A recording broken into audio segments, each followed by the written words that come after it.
Deni tunalodai si la fedha wala mali.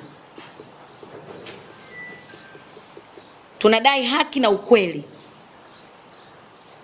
Tunataka kuona waliohusika wanachukuliwa hatua, kwa sababu kumekuwa na kurukaruka. Mwanzoni tuliambiwa sio Watanzania waliokufa, ninyi ni mashahidi.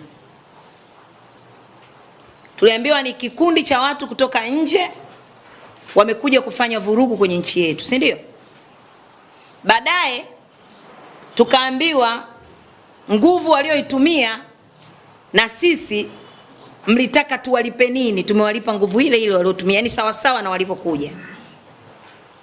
Watu ambao hawakuwa na silaha, watu ambao hawakuwa na mabomu, watu ambao hawakuwa na mawe. Nguvu iliyotumika ni kubwa. Kwa sisi haki tunayoidai, tunadai haki na ukweli.